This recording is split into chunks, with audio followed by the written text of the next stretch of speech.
Alors, il est bien 11 heures. On va démarrer. Alors, bienvenue à tous, comme je l'ai déjà dit. Aujourd'hui, on va faire un panorama de la gestion d'identité avec des logiciels libres, exclusivement des logiciels libres. Et donc, on va regarder à la fois le fonctionnel, le technique, et on va essayer de brosser un panorama et aussi de regarder qu'est-ce que le futur va nous apporter. Alors, voici le plan de ce webinaire. La première question est évidemment pourquoi utiliser des logiciels libres pour la gestion des identités? Un petit du fonctionnel au technique et du technique au secours du fonctionnel. Tout ce qui est développement et customisation, c'est un vrai point fort des logiciels libres, on en parlera plus tard. Questions-réponses et des pistes pour aller plus loin. Alors, je me présente brièvement, je suis Benoît Mortier. Je suis le fondateur et le CEO de Fusion Directory. Je fais de la gestion des identités depuis très, très longtemps. J'ai aussi été co-organisateur, co-président du Thermalisation System lors des rencontres mondiales du logiciel libre de 2007 à 2013. Ça ne date pas d'hier. Et régulièrement, je donne des conférences sur ces sujets. Alors, la première question, pourquoi utiliser des logiciels libres pour la gestion des identités? En effet, dans le domaine de la gestion des identités, il y a énormément d'applications propriétaires, énormément de solutions propriétaires. Donc, pourquoi est-ce que je me mettrais à utiliser des logiciels libres pour faire ma gestion des identités?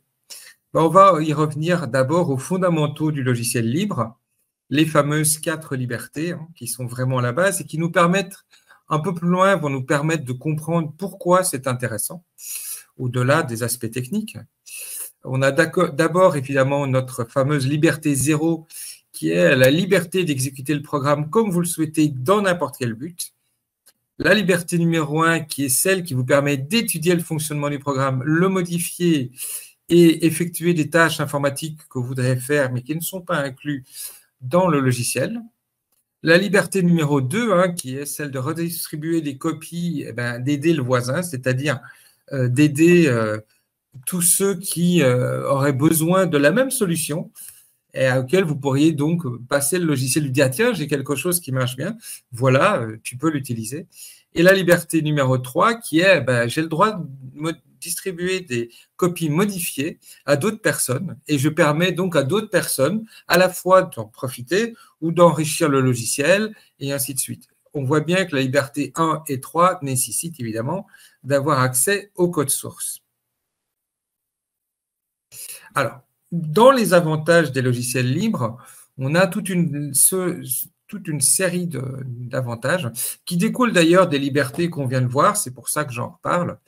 On a un code source ouvert, on n'a pas de frais de licence, on n'a pas de verrouillage du fournisseur, et ça c'est très important. Vous avez un logiciel libre, il fonctionne bien, soit il est produit par une société, soit il est produit par une communauté. La société décide tout d'un coup ne plus faire du logiciel libre, l'accès au code source vous permet de récupérer le code, de faire ce qu'on appelle un fork et de continuer le logiciel. C'est exactement ce qui s'est passé avec Fusion Directory. Le logiciel d'origine s'appelait Goza. La société n'a plus décidé de s'en occuper. La communauté a forqué et ça a donné Fusion Directory qui aujourd'hui possède des tonnes de fonctionnalités. On a le code plus sécurité grâce à l'auditabilité complète. Oui, ça c'est vrai, on peut regarder tout le code source, on peut voir comment ça marche, on peut regarder s'il n'y a pas de backdoor, s'il n'y a pas de choses qui nous semblent incohérentes, s'il n'y a pas trop de sécurité. Il faut quand même être honnête, ça nécessite que la personne qui le regarde ait un certain niveau de compétence. Donc, effectivement, ce n'est pas pour tout le monde, mais la possibilité de le faire est là et est bien présente et donc, c'est très intéressant. L'accès ouvert, oui, vous avez le droit de tester le logiciel autant de fois que vous voulez, d'autant de manières différentes que vous voulez et ainsi de suite. C'est très intéressant, ça vous permet de regarder si le logiciel correspond à vos besoins. Il n'y a pas besoin d'acheter et puis de se rendre compte, ah non, finalement, ça ne fait pas exactement ce que je voulais. Quand je mets transparence totale, c'est que le code est publié, les documentations sont publiées, les API sont publiées, donc il n'y a pas de jeu de cache-cache où on va aller camoufler que la fonction X, elle fait ça, la fonction Y, elle fait ça, ou je vais garder pour moi les fonctions intéressantes et ne pas les divulguer au public. Non, ce n'est pas possible. Ça, c'est vraiment pas possible. On a effectivement tout ce qui est le côté contribution communautaire, parce que quand on a un logiciel libre, l'intérêt aussi, c'est d'avoir une communauté autour et que les gens puissent contribuer. Pourquoi? Parce que ils vont vous apporter des idées intéressantes, ils vont vous remonter des bugs, ils vont vous dire, tiens, tu sais, dans mon cas, ça serait intéressant d'avoir ça et ça. Donc, ça enrichit le logiciel et de nouveau, tout le monde en bénéficie. Le point suivant qui est très intéressant dans la gestion des identités, et on le verra plus tard, c'est qu'on peut construire des solutions en dessous des logiciels. C'est-à-dire qu'on n'a pas une boîte fermée avec un certain nombre de fonctionnalités. Certes, on a une délimitation à un certain nombre de fonctionnalités, mais il est en général relativement aisé de construire au-dessus de ces logiciels ou de regrouper plusieurs logiciels pour faire une fonctionnalité plus importante. Et la dernière, évidemment, et elle va avec les contributions communautaires. Effectivement, on va avoir la possibilité d'influencer la roadmap du logiciel, puisque toutes les contributions, les remarques, les bug reports et autres vont effectivement pousser le logiciel dans une direction ou une autre, qui en fait va être la direction de ce que les utilisateurs ont envie, et non pas une direction purement marketing qui va dire « je pense que les utilisateurs ont besoin de ça ». Non, on aura vraiment un logiciel qui va répondre à un nombre important de besoins. Alors, les désavantages, parce qu'il y a toujours des désavantages quand il y a des avantages. Effectivement, le premier, et c'est le problème remonté le plus couramment, parce que les gens ont l'habitude d'avoir une solution propriétaire avec un certain nombre de connecteurs pour un certain nombre de fonctions bien précises.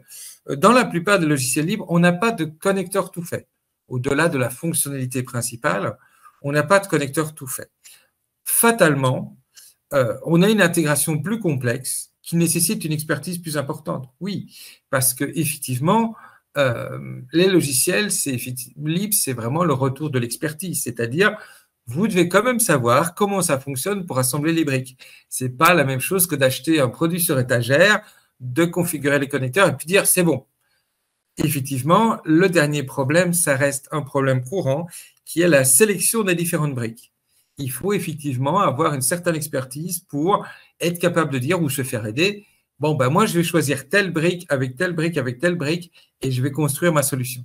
Donc, effectivement, il y a un certain nombre de désavantages au niveau de l'expertise et de la sélection. Mais malgré tout, le gros avantage des logiciels libres, c'est qu'ils sont conçus d'après des cas réels. Ce ne sont pas des produits sur étagère. Donc, la plupart sont utilisés dans des environnements souvent très différents, avec des cas réels. Donc, ce qu'on voit dans le logiciel correspond à un vrai besoin, parce qu'il a été testé, parce qu'il a été contribué, parce que c'est issu d'une situation qui a été vécue. Ils sont très adaptables. Généralement, ils sont relativement souples, vous permettent de les adapter. Et le troisième, qui pour moi est très important, ils respectent le mantra un outil, une fonction. C'est-à-dire, on ne se retrouve pas avec un produit gigantesque, avec des tonnes de fonctions dont on n'arrivera pas à faire fonctionner la moitié, et ainsi de suite. Non, non, ils respectent le mantra. J'ai une brique, et cette brique fait cette fonctionnalité. Et effectivement, je dois rajouter une autre brique et une autre brique pour avoir ma fonctionnalité complète, mais c'est ça qui est très intéressant en même temps. C'est souvent ce qui est un peu le souci que les gens ont, c'est qu'ils ne regardent pas en termes de fonctionnalité, en termes de briques. Ils veulent, comme dans le propriétaire, je veux un produit qui fait tout et ça suffit là. Non, le concept de logiciel libre, c'est bien, j'ai des briques fonctionnelles et chaque brique correspond à un besoin. Le suivant est très intéressant aussi, c'est qu'en fait, il y a beau avoir des évolutions dans le logiciel libre que vous utilisez, vous n'êtes pas obligé de mettre à jour. Tant qu'il remplit votre fonction, et à part pour des problèmes de sécurité ou des montées de version dues à des problèmes de sécurité, vous n'avez pas de mise à jour forcée. C'est très intéressant parce qu'on sait très bien que le cycle de vie d'un logiciel, surtout qui est au cœur du système, va quand même impacter énormément de choses. Et donc, des mises à jour forcées, vous devez mettre à jour, non, ça va impacter fortement. Et ça, je pense que ça reste un gros avantage. Et le dernier, c'est qu'en fait, votre gestion des identités va être votre gestion des identités. Elle sera la vôtre avec vos particularités, les choses que vous aurez mis en place. Vous resterez sur une base standard, mais qui vous permet quand même une flexibilité par rapport à ce que vous devez construire et par rapport à vos problématiques, qui ne sont pas nécessairement celles du voisin. Alors, pour faire un petit récapitulatif rapide, ceci n'a pas vocation à être exhaustif, mais ça représente les briques que nous manipulons et les briques les plus standards qu'on retrouve un peu partout maintenant quand on parle de gestion des identités en logiciel libre. On a donc les systèmes de SSO, les outils de gestion d'identité et les outils de synchronisation. Je n'ai mentionné que des outils qui sont totalement libres.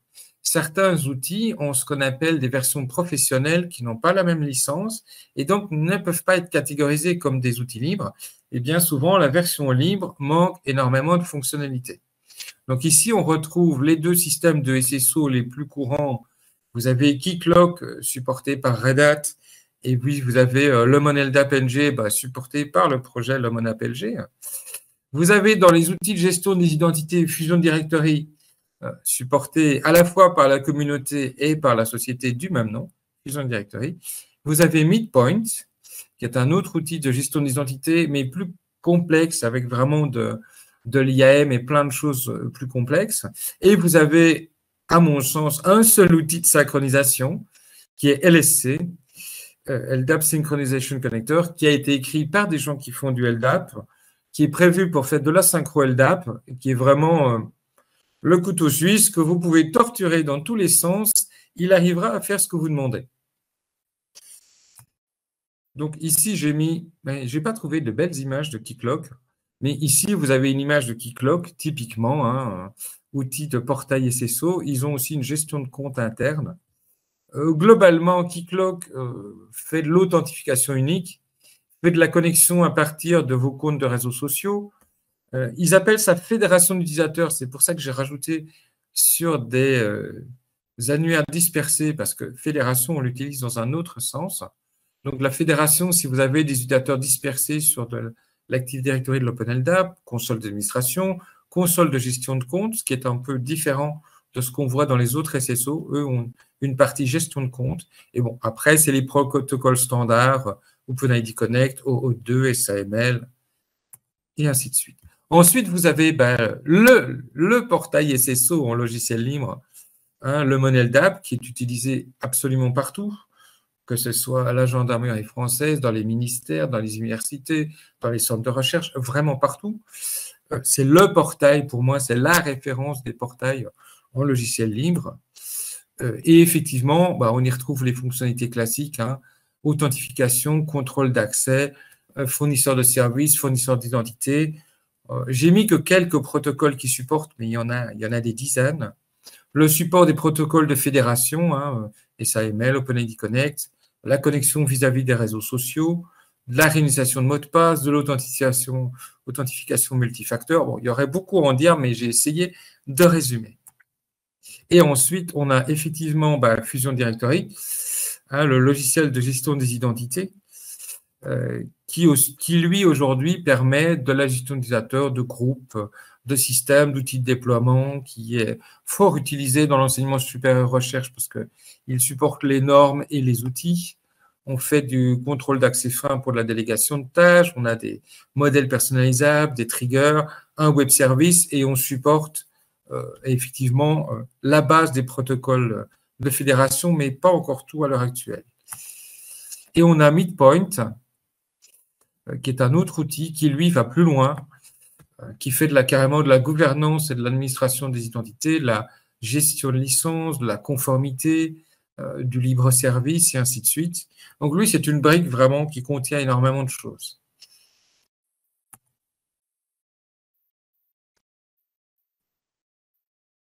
Ensuite, vous avez donc LSC, l'outil de synchronisation des identités, qui permet effectivement de faire de la synchro depuis une source A vers une source B, dans toutes sortes de process divers et variés.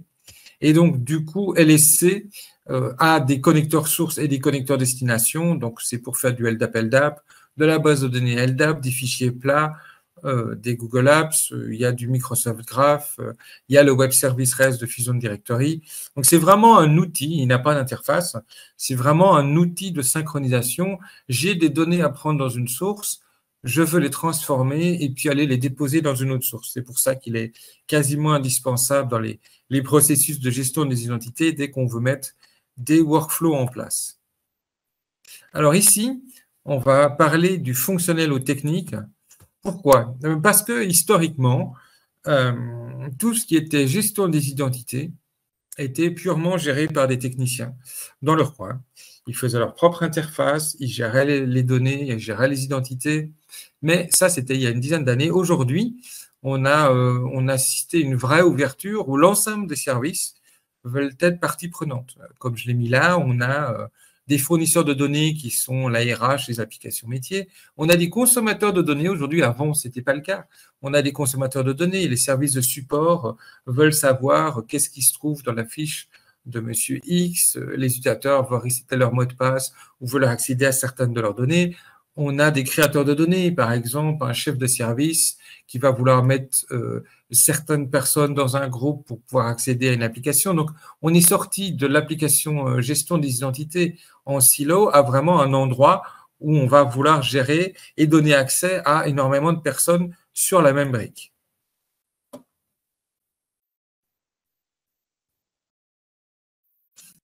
Donc, ensuite, je parle effectivement du cycle de vie. Et donc, le cycle de vie, c'est quoi? Eh bien, on a des sources de données multiples et variées.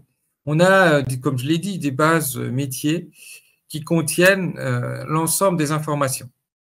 Ensuite, on a un cycle de vie du compte numérique, c'est des choses qui n'étaient pas normalisées, mais qui sont intimement liées au changement dans les bases métiers. Il a changé de service, il est passé de tel endroit à tel endroit, il a reçu un accès spécifique à telle application. Et on a aussi quelque chose qui n'était pas du tout géré, c'était les utilisateurs externes. J'entends par externe, typiquement dans les universités, des gens qui sont hébergés dans des laboratoires, mais qui viennent d'un autre organisme. Un prestataire comme nous qui vient faire des prestations, ben, tout ça était hors du cycle de gestion d'identité, souvent fait manuellement. Et donc, on n'avait pas de vue. On avait une vue sur ce qui sortait des bases métiers, et de la RH et d'autres bases, mais on n'avait pas du tout de vue sur les extérieurs et tout le reste. Et comme je le mets là, pour pouvoir faire de la conformité, pour pouvoir être sûr que les bonnes personnes ont accès au bon système, ben, il faut que les données viennent d'une source de vérité, d'un acte administratif, d'un contrat. Et donc, ça, de nouveau, ça change les choses parce que jusqu'à présent, on n'avait pas de gestion de tout ça. En fait, on n'avait pas de gestion du cycle complet. On avait des morceaux, mais on avait rarement des gestions du cycle complet et on se retrouvait souvent avec des choses qui restaient pendant un an ouvertes. Donc, comme je le dis là, la création des comptes est globalement bien gérée. La désactivation, c'est le point qui est le plus mal géré. On a des actions semi-manuelles, on a des ouvertures de tickets, on a pas mal de choses. La désactivation, elle ne prend pas en compte des choses comme l'archivage du home ou de son espace de stockage, la désactivation de la boîte de messagerie, le fait que tous les droits ont bien été enlevés, l'archivage des comptes, maintenant on regarde la RGPD, la non-réutilisation. Donc on a toute une série de choses dans le cycle de vie qui n'étaient pas correctement gérées. Et je pense que là, les logiciels libres ont apporté quelque chose de très intéressant puisque on a maintenant, grâce à une norme de l'enseignement supérieur recherche, qui est notre travail principal, mais cette norme est très intéressante parce que c'est les premiers à avoir formalisé vraiment comment est-ce qu'on gère un cycle de vie, comment est-ce qu'on met ces données dans une gestion d'identité et comment on va se baser sur ces données pour fournir des accès, désactiver des comptes, leur donner accès à certaines ressources. Alors là, j'ai mis un exemple de workflow. On voit très bien où on a un concept de pré-créer, activer, désactiver, avec des concepts d'incidents qui permettent de réactiver ou de désactiver. Et on a un processus qu'on voit à droite avec une désactivation, un backup de mailbox, un backup de données personnelles et ainsi de suite. Donc ça, c'est vraiment un cycle de vie. Et jusqu'à présent, on n'avait pas de moyen de mettre ça correctement dans une gestion des identités. Alors ici, j'ai mis une capture d'écran de Fusion Directory qui, lui, le gère. Et on voit bien que ça marche avec un concept de ressources. j'ai une ressource compte qui est suspendue à cause d'un verrouillage administratif et qui effectivement a une date de début et de fin. On a la même chose pour le courriel et donc on peut avoir des états et des sous-états. Et de nouveau, le principe, c'est que effectivement, on va avoir un cycle complet de gestion du cycle de vie. Ici, on va donc parler de, j'ai parlé des conséquences, j'ai parlé de ce qu'il fallait mettre en place, de ce qu'il fallait faire, et je vais maintenant parler qu'est-ce que la technique peut faire et qu'est-ce que les logiciels libres peuvent apporter, justement, pour venir au secours du fonctionnel, qui est ce qu'on vient d'expliquer. Alors, effectivement, les logiciels libres, qui à l'origine étaient relativement simples, ont dû s'adapter et évoluer. Effectivement, par exemple, dans le cas de Fusion Directory, on est passé d'un logiciel de gestion des identités à un portail de gestion des identités. On a maintenant un web service REST, on a un moteur de tâches, un moteur de modèle email, on a de la gestion d'archivage de comptes, on a un orchestrateur avec une NetPoint REST. Des outils comme LSC ont vu l'apparition d'un plugin pour travailler avec les web services de Fusion Directory. Tout cela, de nouveau, pour s'intégrer dans des workflows complexes et être capable de faire de la gestion des identités complètes avec des briques libres. Donc, ici, on voit le web service de Fusion Directory. Le web service, effectivement, est très intéressant puisqu'il va vous permettre de recevoir des données, de faire de la conformité, de faire de l'application de modèles, de macros et de créer l'utilisateur depuis vos bases de vérité jusqu'à la finalité. Donc ça, c'est le but du web service REST. Et le web service REST, vous pouvez aussi du coup l'utiliser pour créer des formulaires personnalisés, pour aller chercher des données. Donc de nouveau, les logiciels libres apportent une couche d'intégration plus intéressante sur tout ce qui est la partie conformité, web service et récupération des données. Donc là, j'ai mis un simple exemple. Alors, ensuite, on a la partie workflow. Alors, la partie workflow, c'est très important.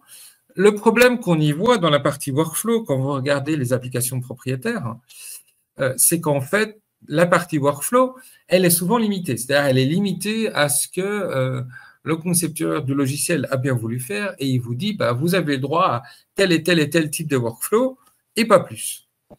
Encore une fois, le logiciel libre étant plus souple et moins contraint à avoir des processus rigides ou des obligations marketing qui font qu'on ne peut faire que comme ça, on a dans tous les logiciels libres une réflexion sur comment est-ce qu'on fait des workflows modulaires, comment est-ce qu'on permet aux gens justement d'intégrer leur propre workflow. Et la réponse à ça, effectivement, c'est ceci est une liste non exhaustive des soucis ou des choses qu'on aimerait faire. Des activations automatiques, approbation de compte, déclencher des activités de gestion sur des créations et ainsi de suite. Et donc, qu'est-ce qui s'est passé? Dans Fusion Directory, on a implémenté un moteur de workflow, mais l'idée intéressante, c'est qu'on a un moteur de workflow générique, qu'on appelle une tâche, et on peut greffer sur ce moteur de workflow des plugins qui vont avoir des fonctionnalités spécifiques. Donc, du coup, l'intérêt, c'est qu'on a un moteur de workflow qui va avec l'orchestrateur, mais les gens vont pouvoir construire autour les workflows qui les intéressent et non pas se retrouver avec une obligation de « je dois faire le workflow comme ça ». Évidemment, ce ne sont pas des workflows graphiques, hein, comme on peut voir dans certains applicatifs, mais ça va permettre de, encore une fois, essayer de s'adapter au plus grand nombre, puisque le but du logiciel libre, c'est de s'occuper de cas réels et de s'adapter au plus grand nombre. Donc là, j'ai mis un exemple de création des tâches. On voit une création de tâches et on voit une affectation de mail pour envoyer, par exemple, des fiches de compte et des choses du style.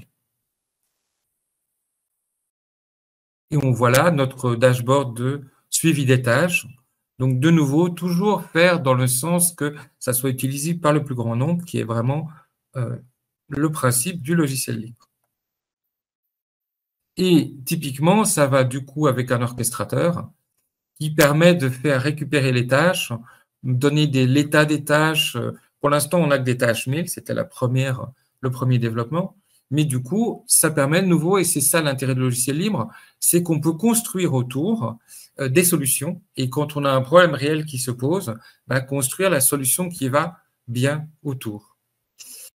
Et typiquement, alors j'ai mis des exemples, mais ce n'est pas très parlant, évidemment. On a donc toute une série de fonctions qui permettent de se connecter, de récupérer les tâches, de demander l'exécution des tâches, de demander où il en est. Et effectivement, le retour des tâches, c'est ce qu'on voit ici.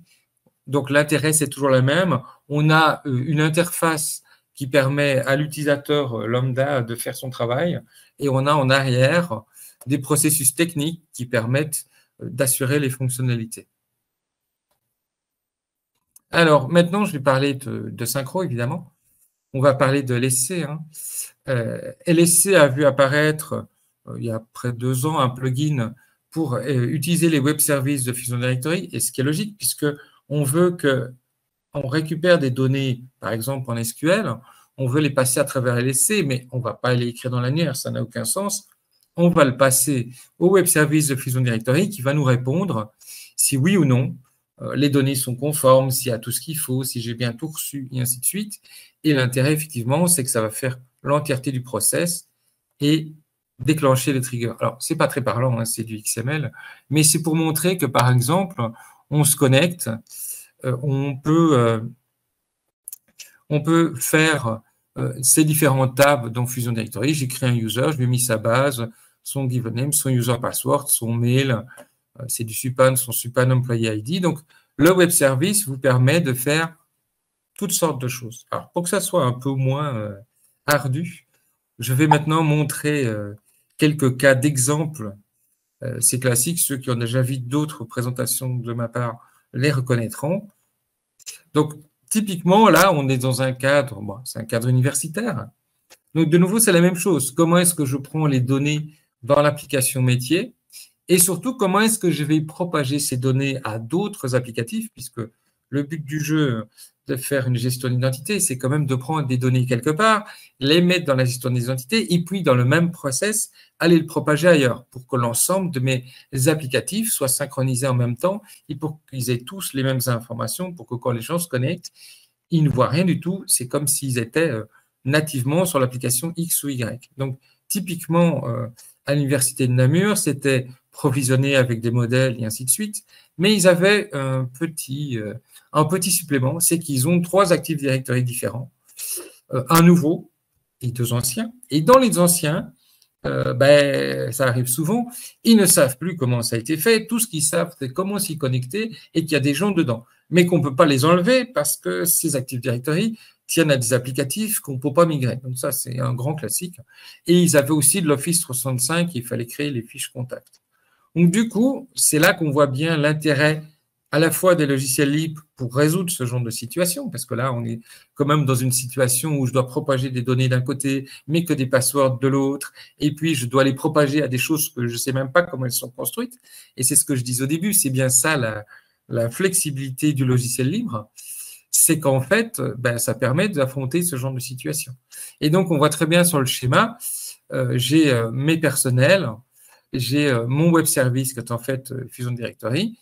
Tout se met dans Fusion Directory et Fusion Directory après va aller dialoguer vers le nouvel Active Directory, créer des fiches Office 365 et puis aller synchroniser uniquement les mots de passe vers 2 autres entités. On voit très bien la complexité de ce genre de choses. Et ensuite, mon cas le plus classique, même si on en a d'autres aujourd'hui, le cas le plus classique, mais je l'aime bien parce qu'il est complet, c'est donc une école d'ingénieurs qui va refaire toute sa gestion des identités. Et là, c'était la même chose. Comment sortir les données des bases métiers, des étudiants, de la scolarité? Comment créer les badges automatiquement, les fameux badges d'accès, ce qui est appelé carte multiservice dans l'enseignement, mais qui finalement est un badge d'accès qui permet d'aller manger à la photocopieuse, d'ouvrir un local et ainsi de suite. Et surtout, l'archivage des comptes, puisque quand on se retrouve dans des environnements étudiants, on a donc les étudiants qui viennent, qui étudient, puis qui repartent, et on se retrouve très vite avec des dizaines de milliers d'étudiants qui traînent dans la gestion d'identité, mais à un moment, il faut les enlever. Donc, le tout, c'est d'avoir, comme je vous montrais, des processus d'archivage. Donc, du coup, voilà, là, on a un exemple très complet où on voit très bien qu'on a une base de données personnelle à gauche et des étudiants, des vacataires, des groupes, des classes à droite, qu'on passe dans un processus de synchro, qu'on passe à travers dans un web service et dont on crée du coup une fiche complète pour l'utilisateur avec ses attributs de base, son mail, tout ce qui est de la norme SUPAN, c'est-à-dire son inscription, son cycle de vie, ses ressources, sa carte multiservice. Et ce qui est intéressant qu'on voit ici, c'est que typiquement avant, on avait dans ce genre d'endroit des processus où rien que pour mettre la photo sur la carte multiservice, c'était une semaine, parce que du coup, c'était pas délégué aux personnes qui étaient censées faire le travail. Et aujourd'hui, par exemple, les RH déposent la photo dans Fusion Directory. Toutes les données sont poussées par le système d'approvisionnement. Et ça veut dire qu'on a, au lieu que ce soit l'outil de gestion de batch qui ait les informations, les outils sont dans la gestion des entités et on les pousse vers l'outil de gestion de batch. Donc, on crée de nouveau, même chose, dans un seul process, on va tout créer. Et puis, l'outil de gestion de batch va nous renvoyer le numéro de série. Et comme ça, de nouveau, ma gestion des identités est complète et contient toutes les informations. Et encore une fois, effectivement, vu que c'est des logiciels libres, ben, on peut les améliorer en continu et on peut effectivement aller vers des process plus unifiés. Alors là, je voudrais aborder un point sur la customisation et les logiciels libres. Parce qu'effectivement, c'est une chose qu'il faut regarder. Certes, on a besoin de plus d'expertise, ça peut être difficile à sélectionner, mais par contre, comme je l'ai montré dans les exemples là, la customisation, eh ben, c'est le point fort. Et le développement autour aussi, parce que c'est ce qui permet de s'adapter un peu à toutes les situations. Alors, typiquement, on peut regarder dans les logiciels dont on a parlé. Dans Fusion Directory, on a une API de création de plugins qui permet justement de créer des plugins supplémentaires parce que vous avez 5 attributs personnels à gérer. Ben, vous allez bénéficier de toute la puissance de Fusion Directory et vous allez faire votre petite bout de plugin qui vous concerne. On a le concept des triggers qui permettent, ce que je montrais, de pousser vers d'autres applicatifs. Dans le modèle d'app, on a aussi une API d'écriture de plugins qui permet justement de rajouter les fonctionnalités si jamais on en avait besoin. Et dans LSC, on a 2 points d'entrée. Le fameux plugin exécutable qui permet de créer du code et pas faire de Java, vu que l'outil est en Java, mais de faire avec n'importe quel langage. Et on a aussi un plugin d'exemple, là où il faut faire du Java, pour écrire de nouveaux plugins. Donc, typiquement, Fusion Directory a une API qui s'appelle Simple Plugin, qui est son but, en fait, c'est de cacher toute la complexité et de faire une couche d'abstraction pour stocker des informations dans un annuaire LDAP. Ça va aussi construire l'interface, ça va s'intégrer avec le contrôle d'accès et ainsi de suite, permettre d'avoir des attributs complexes et autres. Donc, si on regarde, ça c'est un bout de code, c'est vrai, c'est pas très parlant, mais ça donne ceci à l'arrivée. C'est-à-dire que mon petit bout de code va automatiquement me construire mon interface et suivant les attributs que j'ai demandé, ben, ça va me faire les boîtes de sélection et tout le reste. Le gros avantage, c'est que je peux donc complémenter mon applicatif. Je ne suis pas obligé de réécrire quelque chose sur le côté, comme ça arrivait souvent. Je vais compléter mon applicatif et dire, ben voilà, moi j'ai besoin de stocker là, je fais ça en plus. Et on a toutes sortes d'attributs dans l'API. Vous voyez, pour faire même des choses complexes, le composite attribute est un enregistrement DNS. Là, on a un attribut qui permet de faire des listes. On a des listes qui permettent de récupérer d'autres objets. Donc, l'intérêt est toujours le même, essayer d'avoir quelque chose de fonctionnel et qu'on peut complémenter. Et typiquement, ça, par exemple, c'est un petit développement de rien du tout. Donc, on a fait un plugin pour la Sorbonne pour rajouter des attributs. Vous voyez, ça permet du coup de formaliser et de récupérer toute la fonctionnalité de Fusion Directory parce que du coup, tout ceci va être accessible à travers le web service, à travers l'interface de gestion. On pourra mettre du contrôle d'accès dessus. Donc, on a quand même un bénéfice important sur tout ce qui s'ensuit. Et je voulais parler un petit peu des triggers en vitesse. Donc, dans Fusion Directory, on a un concept de trigger qui permet en fait de faire des fonctionnalités après la création, la modification, la vérification des données. C'est très intéressant parce que ça permet de faire des checks, ça permet de passer des données à une autre application, ça permet d'appeler, dans notre cas, LSC qui va appeler Active Directory. Donc voilà, l'intérêt, c'est de nouveau ça. Et ça, je dirais, c'est propre au logiciel libre d'avoir plusieurs portes d'entrée qui correspondent chaque fois à des cas bien précis, des cas réels en fait. Alors, dans le modèle d'app, on a aussi une possibilité de développer des plugins. Et ces plugins-là vont vous permettre de rechercher des informations de session dans un back-end, de mettre en œuvre des contrôles supplémentaires, de contourner des bugs applicatifs et donc d'ajuster les comportements des protocoles de fédération, et ainsi de suite. Et ensuite, on arrive à LSC. LSC qui est donc le plugin exécutable. Le plugin exécutable de LSC est très intéressant parce que donc LSC est écrit en Java. Il a ses propres méthodes, ses propres plugins. Mais admettons que vous avez un besoin bien précis. Eh ben, vous avez un plugin exécutable sur lequel vous allez pouvoir vous appuyer pour écrire vos fonctions de synchronisation dans le langage qui vous intéresse et ne pas devoir coder en Java. Pour la petite histoire, le web service de Fusion Directory a commencé comme un développement en Bash avec curl pour faire un proof of concept. Donc, la première version de notre web service qu'on avait implémenté dans LSC était quelque chose qui permettait de faire du curl et du put, du get et ainsi de suite. Et donc, du coup, le plugin exécutable est très intéressant parce qu'il permet d'augmenter le logiciel, c'est une porte d'entrée supplémentaire, mais dont le niveau de compétence pour faire un plugin est relativement bas. Ce n'est pas la même chose si vous deviez commencer à écrire du Java et que vous n'avez pas de développeur Java sous la main.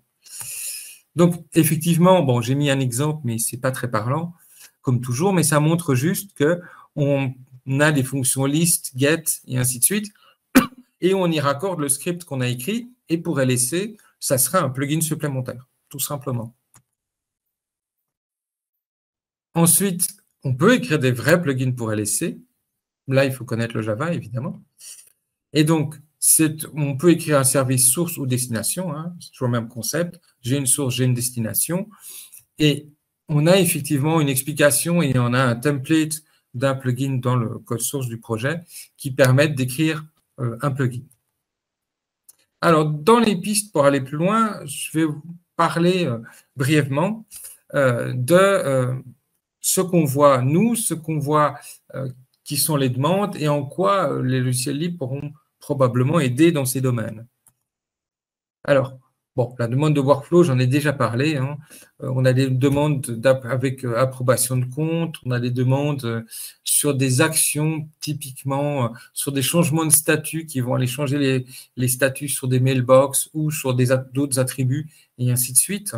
On a une vraie énorme demande sur l'agrégation et la désagrégation. Je vais en parler brièvement. Vous avez plusieurs bases de données. La personne apparaît dans une première base de données. Puis, au cours de sa vie, elle va apparaître dans une deuxième.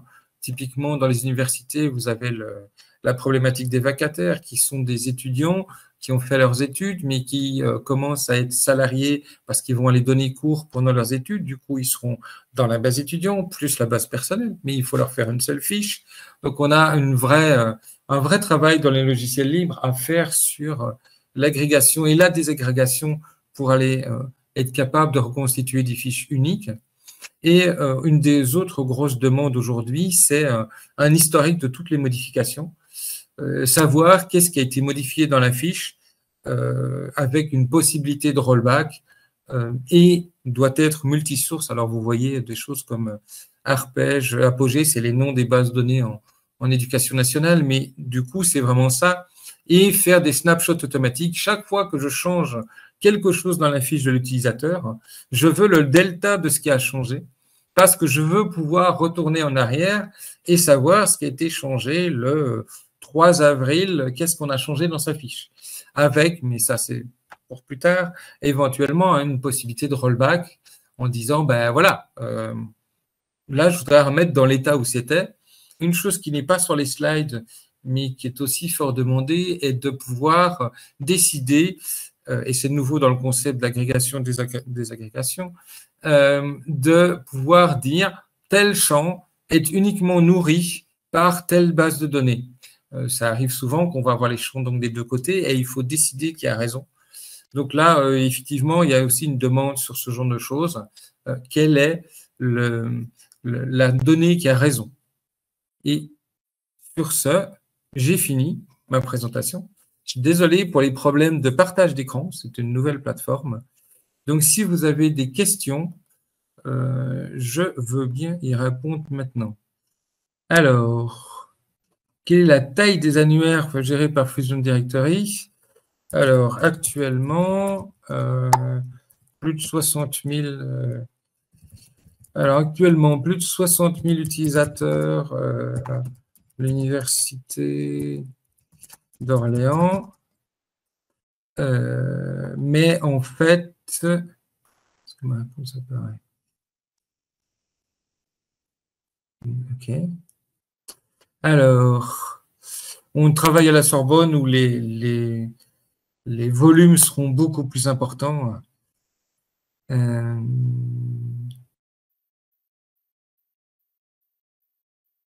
Alors, on propose quoi en termes de connexion pour le provisioning en standard?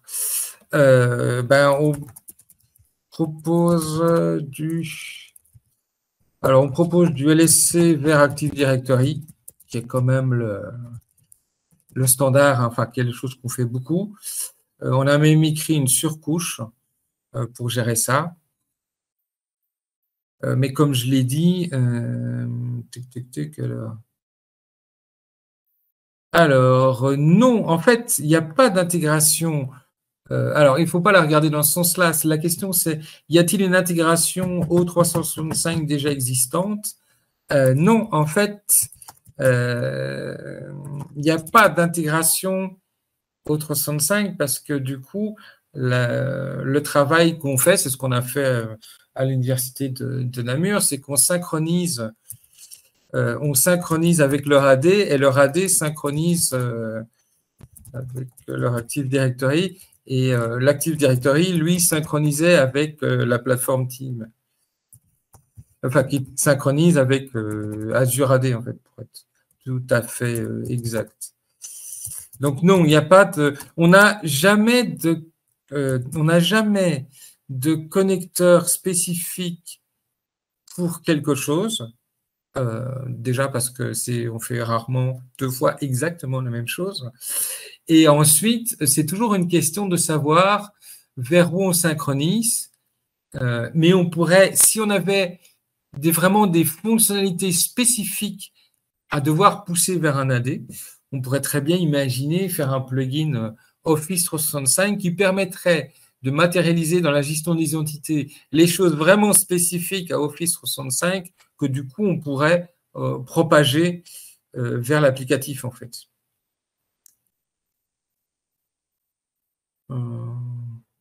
Quels moyens, alors ça c'est intéressant, quels moyens humains faut-il dédier pour faire vivre un système complet d'IAM avec des logiciels I, par exemple, pour une base de 4000 comptes multi-établissements? Eh bien, en fait, c'est plus l'implémentation qui va demander. Alors, moi, j'ai coutume de dire que dans ces projets d'implémentation-là, il faut 2 personnes de l'établissement sur le projet. Mais une fois que le projet est mis en route, que les flux ont été faits et ainsi de suite, j'ai beaucoup d'endroits où les équipes informatiques se résument à 2 ou 3 personnes, pas plus. Hein. Et 3, c'est déjà du luxe. Donc, je vais répondre. Lors de la mise en place, il s'agit de 2 personnes de l'établissement.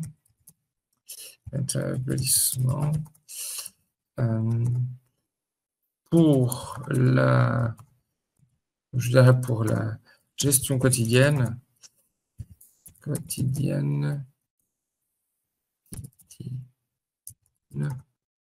les équipes sont rarement plus de 3 sur l'ensemble de la gestion, non pas seulement l'IAM, de la gestion d'établissement. Voilà. Ça, c'est, voilà, les équipes sont petites de nos jours. Hein. Alors, non, on ne fait pas de la revue de compte pour l'instant. C'est justement dans les discussions sur les workflows et autres. Ça va venir. Ça va venir dans la version prochaine parce qu'on a des projets en cours qui vont implémenter pas mal de ces choses-là. La particularité des logiciels libres, c'est qu'en fait, justement, les implémentations, comme je le dis, sont sorties du réel. Donc, nous, dans notre cas, chaque fois qu'on fait un projet, il y a des fonctionnalités supplémentaires qui apparaissent en Fusion Directory qui correspondent de manière générique, parce qu'on ne fait que du générique et pas du spécifique, sortent des projets qui ont été faits, en fait. Donc, je réponds à celle-là.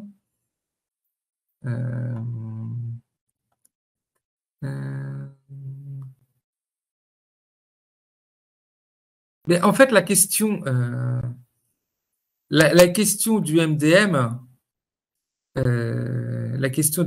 est intéressante.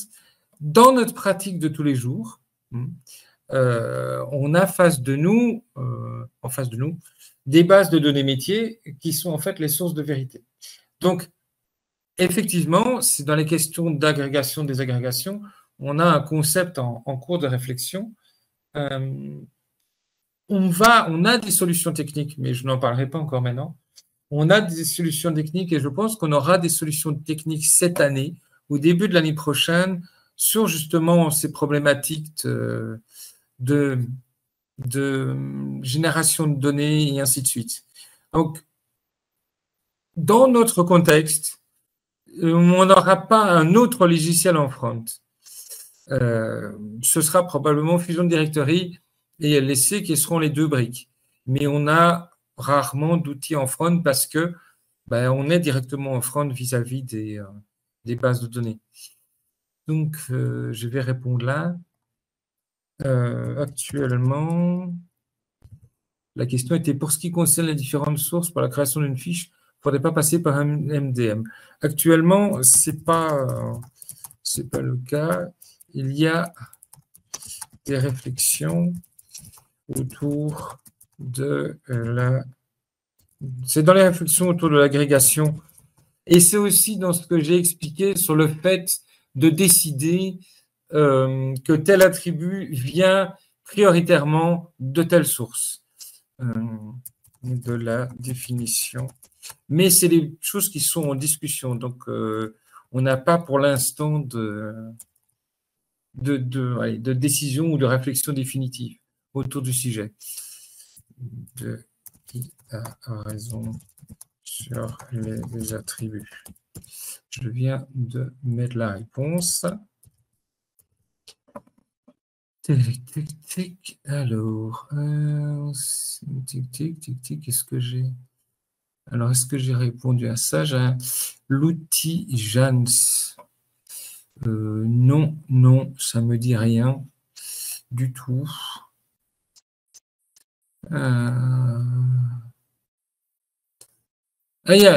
Oui, c'est...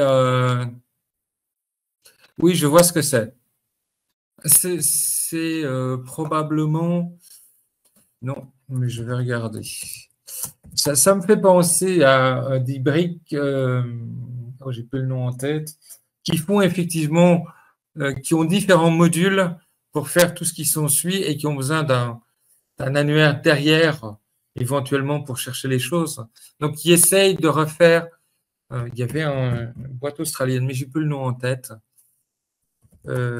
Mais le projet est intéressant, je le bookmark. À ça, j'ai répondu.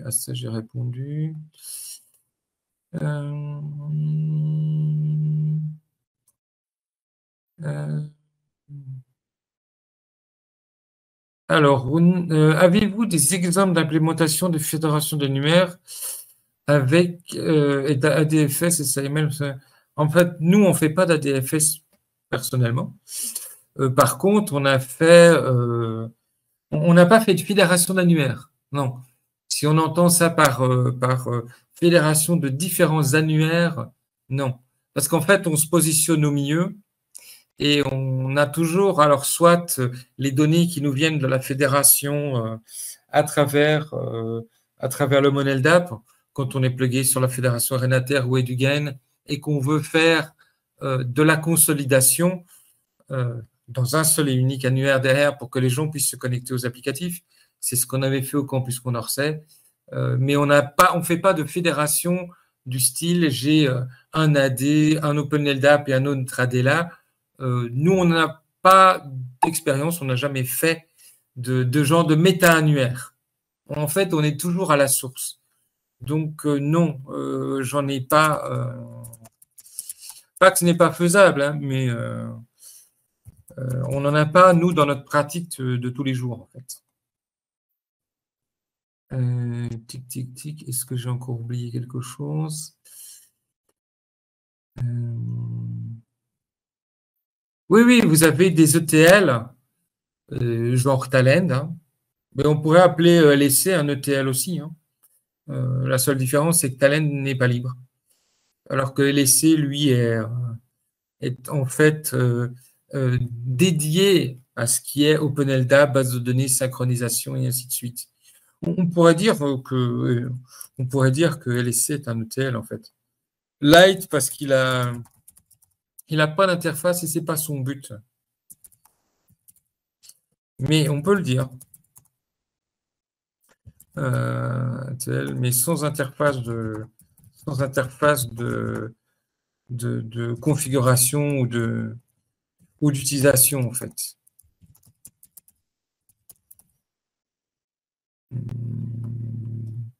Hop, j'ai répondu à celle-là aussi. Je pense avoir répondu à toutes les questions. Eh bien, merci à tous. Et évidemment, le replay sera disponible. À bientôt.